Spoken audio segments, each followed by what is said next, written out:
I've played League of Legends all my life, and today I quit the game that basically shaped me into the toxic little brat I am today and drained me for over 1,000 euros in mystery boxes, at least before they got banned. Thanks EU. Anyhow, why I did this? Well, that's a tale as old as time.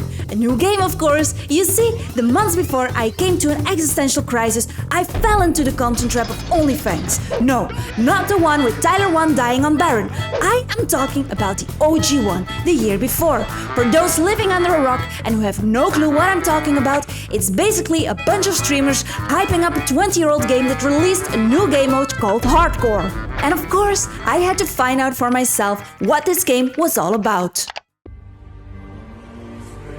Online video game World of Warcraft. It has 9 million players worldwide. Many who say they spent hundreds of hours playing the game and filled with all these fantasy races. They make players spend hundreds of hours becoming emotionally attached to each of their respective characters. And just like that, I knew what I had to do. I was going to play a 20-year-old giant psychological experiment where millions of people create their own character and willingly subject themselves to pain and suffering, operant conditioning, tribal warfare and social hierarchy dynamics, all in pursuit of shiny loot and virtual glory. And I would do all of this on its hardest difficulty, where death is permanent. That's right, bitches. This is not for the weak-hearted. You AFK for 2 seconds? Dead. You walk in the wrong place at the wrong time? Dead. You try a stupid shortcut? Dead. You have the mind control? Dead. You don't pay attention to the mechanics of a boss? Guess what? You're dead. Your raid leader fucks up on the tactics? Dead. Someone leeches a mob onto you? Dead. You suck at PvP? Dead. You get the point. This is hardcore. Not your average walk in the park, GDKP, RMT, Firemall, White Main, Era Softcore, Kindergarten shit. This is where the real heroes are created. This is what I was built for. So I challenge myself. I am going to play World of Warcraft Classic Hardcore and master it. And not just master it by hitting 60. No, this isn't about hitting 60. I will burn through every dungeon, every raid, every so-called impossible boss. I will tear Azeroth apart piece by piece until even death itself respects the grind. The mount, mine. The loot, mine. The glory, all mine. This is not just World of Warcraft. This is a test of will. And when the dust settles, I will become a classic Andy. No! Well, I guess there is only one thing left to do. And boom! I yell and I wake you up. But the question is how the fuck can you... No fucking way. Hey! Oh!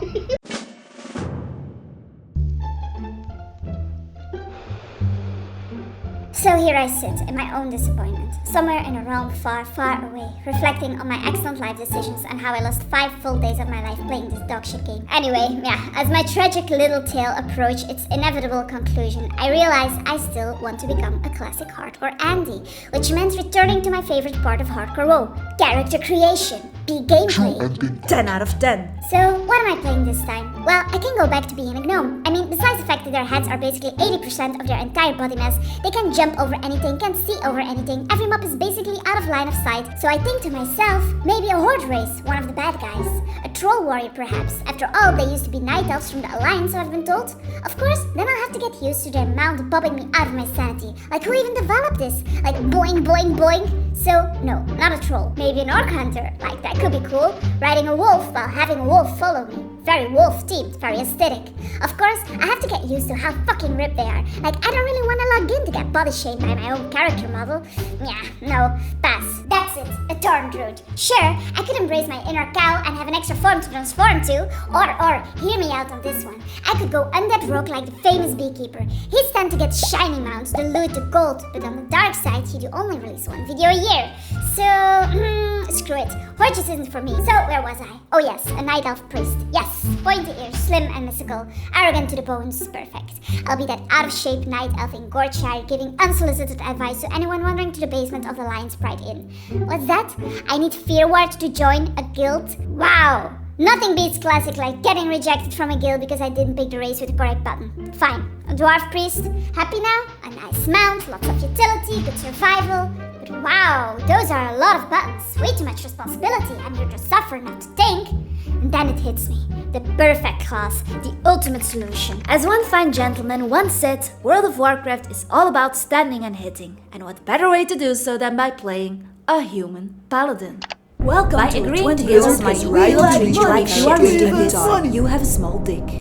First thing I do as I enter the world is running straight back to my abusive guild called Dice, for whom I might add, left me to die in Searing Gorge. Why, do you might ask? Well, because I'm playing a paladin after all, and as a paladin I have access to a rather peculiar talent, an eye for an eye. A talent that I will most certainly make use of. After all, you can't expect to betray me and walk freely now, can you? But that's a story for another time. All jokes aside, classic World of Warcraft is filled with world buffs. What are world buffs? Well, these are like temporary stat boosts ranging from an increased chance to crit the higher stats and attack speed. And thus players gather around to collect these buffs on a daily basis, as they tend to enhance your character quite a lot. The lower the level, the bigger the boost, so collecting these as a level 1 is quite the flex. Now, in order to get these buffs, you need to be in the right place at the right time. And for a noob with no gold to his name, this is the biggest benefit of joining a guild, as they tend to summon the leveling peasants such as myself. On the menu today, we have Rallying Cry of the Dragon Slayer in combination with the Spirit of Zandalore, 2 buffs that render any leveling paladin as a true fucking menace.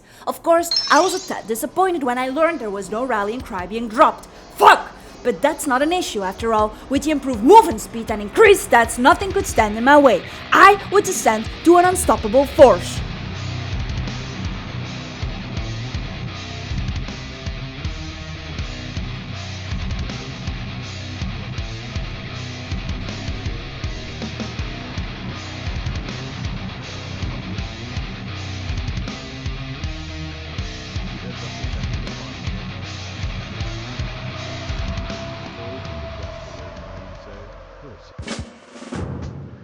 After practically destroying all of Elwyn, it was time for the final boss. Of course, as I have seen multiple people die to him, I made the responsible decision to group up with Tits for Bits and Thuffnuts, as I wasn't going to become another deadlock announcement just yet. I open with the Seal of Righteousness Judgment into an auto attack followed by my Hammer of Justice, as I won't leave this open to any chance. I get closer for a quick ball tickler and instantly start running again, as I am the main focus of Hogger. Red Tree Paladins are after all the pinnacle of classic DPS, so I can't really blame him for chasing my tail. As you can see, World of Warcraft elites are mostly hype and talk, nothing too serious unless you're mentally challenged. So I think to myself, in my infinite gamer wisdom, surely I can solo elite my own level. Naturally, this leads to the most reasonable decision possible. I would travel across the world to an entirely different starting zone just to test a theory no one asked for.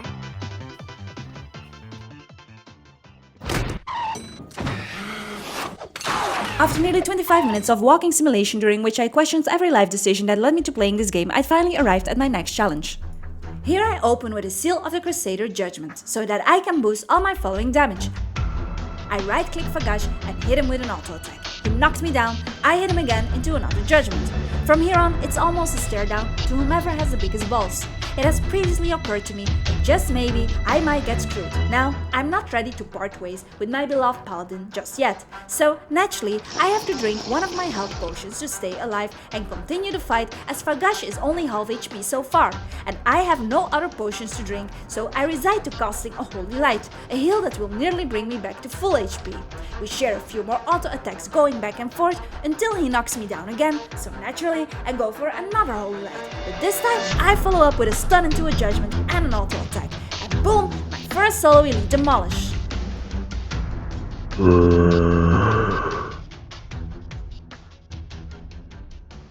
Classic is so hard, whoa! I hand in the quest and select the hammer, a reward so nice that I can't even tell if it's an upgrade or not.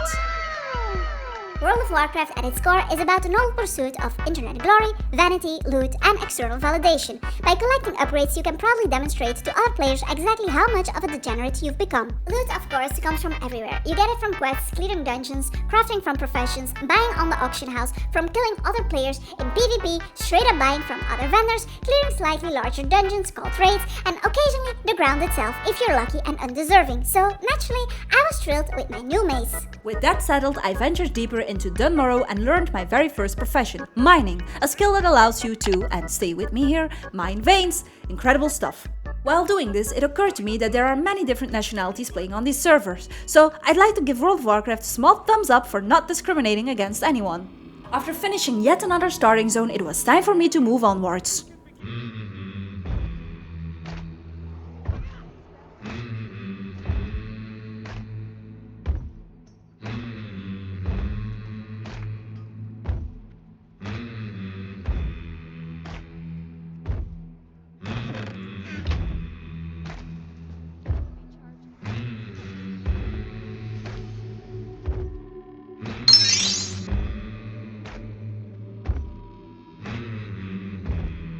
Now this, my friends, was a rather special day. Special in the sense that nothing about it should have happened, and yet here we are. On this day we were blessed with the might of Stormwind. Aside from being the wet dream of every melee DPS, it was also purely coincidentally an exact copy-paste of the Horde's Warchief's blessing. The buff melee players plan their entire lives around. If you're an Alliance player in Classic and wanted this buff, the process was simple. You just traveled to Ratchet to the Crossroads or Orgrimmar during a Warchief blessing drop, coordinated cross-faction collusion, and got yourself mind controlled by a Horde player at precisely the right moment. Naturally, for the Classic Andes, the might of Stormwind was completely unacceptable. A quality of life change. And as we all know, this is where Blizzard crossed the line. Why would you want that? Go play Salt if you want free boosts. It's not that bad. Nope, it was a Horde exclusive. Might of the Stormwind is a salt change. Some people are just born to be forever normie. You guys are bending over backwards to justify literal salt changes to classic era hardcore? I can bend over anytime for my Ren buff. Just know, even if you hit 60 on this server, it will not be legitimate.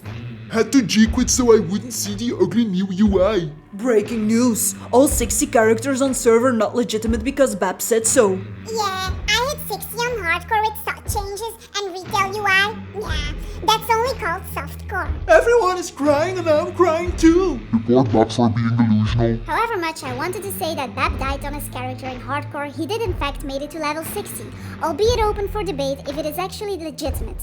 Needless to say, the buff was removed the following day. Where was I? Oh yeah, the Griffin Monster. A few moments later. Oh no! And just like that, your hard-earned character in which you have sunk multiple days worth of hours into can be deleted by a simple glitch in a game that after 20 years remains unfixed, hence the expression a small indie company. You see, all over the world, players experience random disconnects while flying from one location to another. When you log back in, you immediately dismount and begin falling towards the ground. This is not limited to a specific zone. It can happen anywhere at any time. Blizzard, to its credit, does not discriminate. Factions, races, classes, and even gender are all equally eligible for certain terminal gravity. And so, in one of the most creative design choices, your beloved character departs the world simply by Blizzard's inability to fix the glitch. Obviously, I was stressing the fuck out. Luckily, my time to meet the maker was going to be rescheduled to some other suitable time. Now, after completing not one but two starting zones, I felt like I was onto something, so naturally I would continue this trend and complete a second zone named Darkshore. In order to get there, I made sure to convince a mage to make me a portal to the Elven City, as I have no other way to simply cross over the other continent. Unbeknown to me at the time, Darkshore is a completely different kind of beast. Now, it is common gesture to tip mages for the portals they make, as it does help you to save a lot of time. Ween Mage in particular wanted 1 full gold coin. Now, how did the weasel like myself get 7 gold by this level? Well, one could say I have a knack for begging. It has occurred to me that a very easy way to make gold is by simply asking for it. Who would have known that getting a free handout is as easy as in real life? So 1 gold coin doesn't even make a dent in my infinite wealth. I gave a friendly gesture to the German and stepped through the portal.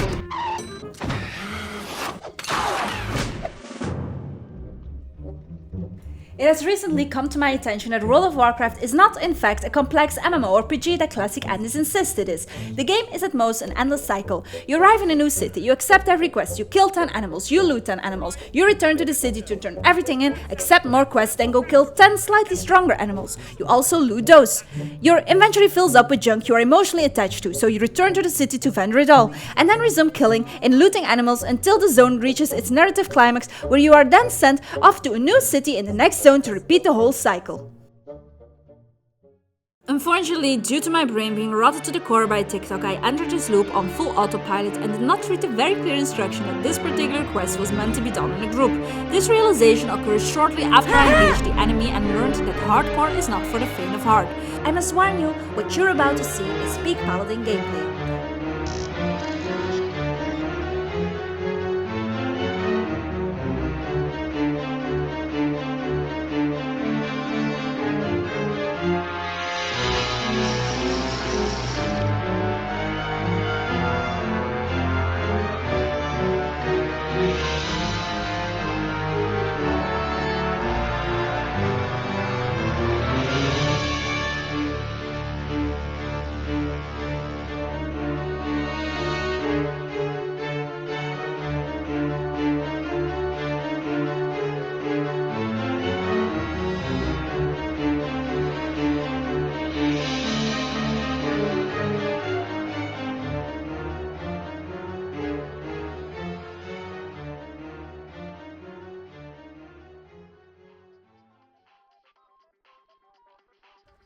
What do you guys think of this style of video? It's my first very long form video that is not League of Legends interview or guide. Drop your thoughts in the comments because I'm honestly interested in what you guys think. If you enjoyed this video, give it a like. If you didn't, that's fine too. If you want to continue watching my road to become a hardcore classic Andy, you can hit subscribe, ring the bell and stick around. Thanks for watching. Oh yeah, and by the way, did you know that these GDK-based servers have actual commercials for their raids? Like what? Anything and everything goes. Gorilla GDKP is crushing heroic bosses for the best weapons, armor, trinkets, mounts, and more. It's Gorilla GDKP's greatest pug raids ever.